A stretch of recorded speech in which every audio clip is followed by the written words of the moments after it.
GVMC 64వ ward Gangavaram మత్స్యకార గ్రామంలోని ఉక్కు సామాజిక భవనంలో మత్స్యకారుల హక్కులు, సంక్షేమం, అభివృద్ధిపై అవగాహన కల్పించేందుకు మత్స్యకార అవగాహన సదస్సు ఘనంగా నిర్వహించారు. ఈ కార్యక్రమంలో జాతీయ మత్స్యకార సంఘం చైర్మన్ వై నందకుమార్ ముఖ్య అతిథిగా పాల్గొని మాట్లాడారు. మత్స్యకారులు ఎదుర్కొంటున్న సమస్యలు, వారి హక్కుల పరిరక్షణ, ప్రభుత్వ సంక్షేమ పథకాల అమలు, సముద్రంలో భద్రతా చర్యలు, అలాగే జీవనోపాధి మొదలగు వంటి అంశాలపై విస్తృతంగా చర్చించారు. వక్తలు మాట్లాడుతూ మత్స్యకారుల హక్కులను పరిరక్షించేందుకు గాను సంఘటితంగా పోరాడాల్సిన అవసరం ఉందన్నారు. కేంద్ర రాష్ట్ర ప్రభుత్వాలు మత్స్యకారుల సంక్షేమానికి మరిన్ని చర్యలు తీసుకోవాలని, అలాగే చేపల వేటపై ఆధారపడే కుటుంబాలకు మెరుగైన సౌకర్యాలు, బీమా, విద్య, ఆరోగ్య సేవలు వంటివి అందించాలని కోరారు. జిల్లా మత్స్యకార సంఘం అధ్యక్షుడు పేర్ల నోకరాజు అధ్యక్షత జరిగిన ఈ కార్యక్రమంలో రాష్ట్ర అధ్యక్షుడు మోస అప్పలరాజు, జాతీయ కార్యదర్శి Nagesh Babu, Besta corporation director Mallikarjuna, NAF working chairman Prabhakar, విశ్రాంత judge Jinka Shekhar, GVMC standing council సభ్యుడు కారి గోవిందరాజు తదితరులు పాల్గొన్నారు. నేను విశాఖపట్నం కార్పొరేషన్లో జీఎంసీ స్టాండింగ్ కౌన్సిల్గా వెస్ట్ జోన్కి, నార్త్ జోన్కి నేను పనిచేస్తూ ఉన్నాను. గవర్నమెంట్ అడ్వకేట్గా పనిచేస్తున్నాను. ఇవాళ మా మత్స్యకారుల సమస్య మీద ఇవాళ లోకరాజు గారు ఇక్కడికి పౌరుపడితే ఇక్కడికి నేను రావడం జరిగింది. ఇక్కడ ఉన్నటువంటి స్టీల్ ప్లాంట్ కానివ్వండి, గంగవరం పోర్ట్ కానివ్వండి, ఇవన్నీ కన్స్ట్రక్షన్ అవుతున్నప్పటి నుంచి సమస్యలు అయితే ఉన్నాయి. ఈ జట్టి సమస్య కానీ ఇవన్నీ కూడా ఉన్నాయి. మా పెద్దలు చెప్తున్నట్టు ఇవాళ మా జాతీయ నాయకులు వచ్చారు, మా రాష్ట్ర నాయకులు వచ్చారు. ఇక్కడ ఉన్న సమస్యల మీద అయితే మా స్థానిక ఎమ్మెల్యే గారు, మా పల్లా శ్రీనివాసరావు గారు, అలాగే తెలుగుదేశం రాష్ట్ర ప్రెసిడెంట్ గారు ఆయన స్థానికంగా కృషి చేస్తున్నారు. ఈ సమస్యలన్నీ కూడా ఆయన ఎప్పుడు కూడా ఇక్కడ గంగవరంలో ఏ సమస్య ఉన్నప్పటికీ ఆయన వెంటనే వచ్చి స్పందించి కార్యక్రమంలో పాల్గొని తన వంతు సహకారాన్ని అందిస్తున్నారు. అలాగే మా మత్స్యకారులను గుర్తించి ఇక్కడ ఈ గంగవరంలో గతంలో కార్పొరేషన్లో 2 కార్పొరేటర్ సీట్లు ఇవ్వడం జరిగింది. బైపిలి గాంధీ గారికి ఇచ్చారు, గంటాబ్బాయి గారికి ఇచ్చారు. అంటే ఇక్కడ నుంచి ఏదైనా సరే మేము పోరాటం చేయాలన్నా మాకు రాజ్యాధికారం కావాలి. కానీ తెలుగుదేశం పార్టీ మాత్రమే, పల్లా శ్రీనివాసరావు గారు మాత్రమే ఈ తెలుగుదేశం రాష్ట్ర చరిత్రలో మొట్టమొదటిసారి మా వాడబల్జీని గుర్తించి మత్స్యకారులకి 2 కార్పొరేషన్ సీట్లు ఇచ్చారు. అలాగే మా వాడబల్జీ నుంచి గుర్తించి నాకు కార్పొరేషన్లో ఇవాళ ఇంత ఉన్నతమైన పదవిని వాడబల్జీకి మాత్రమే ఇచ్చారు.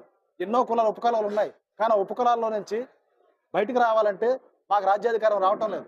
మాకు గుర్తించింది ఎవరు? కేవలం తెలుగుదేశం ప్రభుత్వం మాత్రమే, పల్లా శ్రీని గారు మాత్రమే గుర్తించారు. కావున ఇక్కడ గంగవరంలో ఉన్నటువంటి సమస్యలు ఏవైతే ఉన్నాయో అవన్నీ కూడా మంచి యువకులు స్పందించి ప్రతి సమస్య మీద ప్రతి క్షణం రాష్ట్రంలో ఆయన తీరిక లేకపోయినప్పటికీ ఈ గాజువాక నియోజకవర్గం మీద ఎంతో కృషి చేస్తూ ఎంతో అభివృద్ధి చేయడం కోసం ఆయన కష్టపడుతున్నారు. ఇవాళ మా మత్స్యకారులకు ఉన్నటువంటి సమస్యలు ఏవైతే ఉన్నాయో, కాలుష్య సమస్య ఉంది, జట్టి సమస్య ఉన్నాయి. ఇవన్నీ కూడా సకాలంలో ఆయన స్పందించి ప్రభుత్వం నుంచి తీసుకెళ్లి మా రాష్ట్ర నాయకుల ద్వారా, మా జాతీయ నాయకుల ద్వారా మళ్ళీ మరొక మెమరాండం మా రాష్ట్ర ప్రెసిడెంట్ గారికి ఇచ్చి మా యొక్క సమస్యల మీద పరిష్కారం చేయమని మనస్ఫూర్తిగా కోరుకుంటామని ఈ అవకాశాన్ని కల్పించినటువంటి నోకరాజు గారికి నేను హృదయపూర్వక నమస్కారం అండి. నా పేరు పేర్ల నోకరాజు, గంగవరం గ్రామ మత్స్యకారుడిని. మా మత్స్యకారులకు సంబంధించి ఏ ప్రభుత్వం వచ్చినా పూర్తి స్థాయిలో న్యాయం అయితే చేయటం లేదు. దయవుంచి మేము కోరుకున్నది ఏంటంటే, అయ్యా మాకు జట్టు నిర్మాణం త్వరగా చేపట్టండి, మా బ్రతుకులుగా సరిపోద్దని చెప్పేసి మేము కోరుతున్నాం. ఆ విధంగా జట్టు నిర్మాణానికి ప్రభుత్వం స్పందించి మా జీవితాల వెలుగులు కూడా నింపాలని చెప్పేసి మేము కోరుతున్నాం. ఇకపోతే మా గ్రామం తరలింపుకి సంబంధించి మాట ఇచ్చి ఉన్నారు, తరలింపు చేస్తామని చెప్పేసి గత ప్రభుత్వం కావచ్చు, అంతకుముందు కావచ్చు, ఇప్పుడు కావచ్చు. తక్షణమే గంగవరం పోర్టు నుండి వచ్చినటువంటి పోలీసులు అరికట్టాలి. లేని పక్షంలో మా 5 గ్రామాలని సురక్షిత ప్రాంతాన్ని తరలించమని చెప్పేసి మనం కోరుకుంటున్నాం. జట్టు నిర్మాణం కూడా చేయాలి. కాబట్టి ఇంకా జీవనభూతి కూడా ఇస్తామని చెప్పేసి ఇంకా ఇవ్వలేదు కాబట్టి దాన్ని కూడా కొనసాగించమని చెప్పేసి చంద్రబాబు తెలియజేస్తూ సెలవు తీసుకుంటున్నాం. జాతీయ మత్స్యకార సంఘం ఏపీ రాష్ట్ర అధ్యక్షుడిని.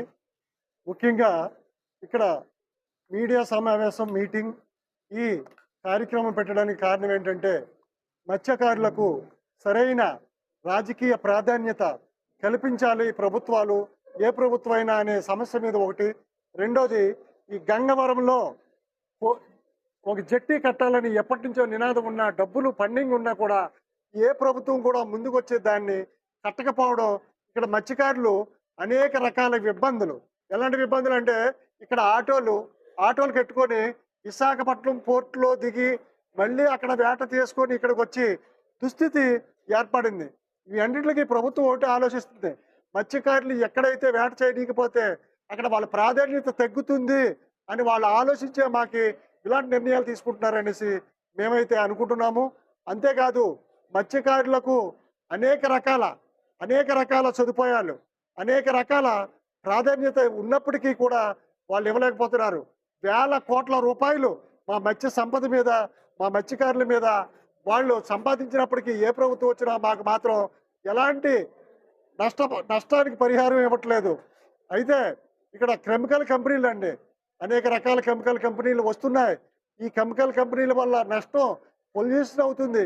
ఈ పొల్యూషన్ వల్ల మత్స్య సంపద చనిపోతుంది. మత్స్యకారుల దుస్థితి ఏర్పడుతుంది.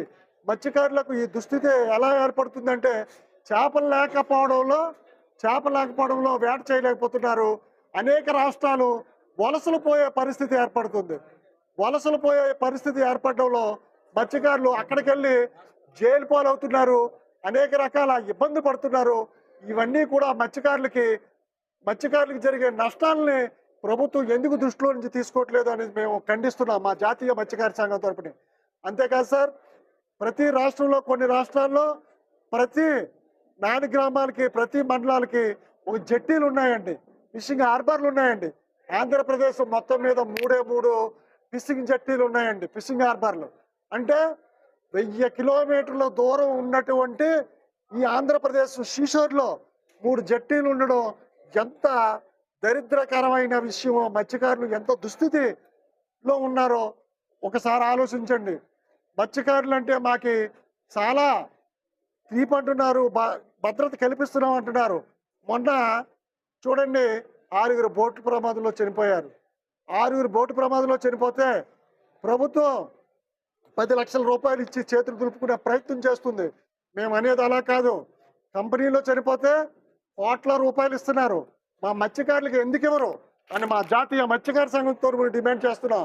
మా మత్స్యకారులకు అదే కాకుండా ఈ అమౌంట్ ఇవ్వడం ఒకటే కాదండి, రేపు చట్టబద్ధం చేయాలి, ఇన్సూరెన్సులు కట్టాలి. మత్స్యకారులకు తరపున ప్రభుత్వాలే ఇన్సూరెన్స్ కట్టి ₹1 కోటి ఆ ప్రభుత్వాలు ఇన్సూరెన్స్ మత్స్యకారుడు చనిపోతే ఆ ఇన్సూరెన్స్ సొమ్ముతో మా మత్స్యకారులు ఆపదల్ని వాళ్ళు ఆదుకోవాలని, వాళ్ళు అనుకున్న కుటుంబాన్ని కాపాడాలని మాత్రం మా జాతీయ మత్స్యకార సంఘం తరపున కోరుకుంటున్నామండి. అది తప్పనిసరిగా చేసి మా మత్స్యకారులకి న్యాయం చేస్తేనే మా మత్స్యకారుల మీద ఈ ప్రభుత్వాలకి ఇచ్చేస్తున్నాం. మేము ఏ ప్రభుత్వాన్ని తిట్టడం కాదు, అన్ని ప్రభుత్వాల్ని ఈ రాజకీయ ప్రాధాన్యత కోసం, వీటి కోసం మమ్మల్ని ఆలోచించి నిర్ణయాలు తీసుకొని మాకు న్యాయం చేయమని కోరుకుంటున్నాం.